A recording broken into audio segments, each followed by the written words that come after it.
তোমার নাম কি? আমার নাম বৃন্দা সাহা। কোন ক্লাসে পড়ো?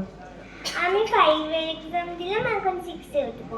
আচ্ছা, তোমার হবি কি করতে ভালো লাগে? আমার ডান্স করতে ভালো লাগে, ড্রয়িং করতে ভালো লাগে, আর মডেলিং করতে ভালো লাগে। আচ্ছা, আমাকে একটা কথা বলতে পারবে, আজকে যে ড্রেসটা পরেছো এটা কি ড্রেস? এটা ওয়েস্টার্ন ড্রেস, আবার বডি কর্নও বলা হয়। আচ্ছা, থ্যাংক ইউ সো মাচ। আমি মিউজিক দিলে তুমি টার্ন করে বেরিয়ে যাবে, ঠিক আছে?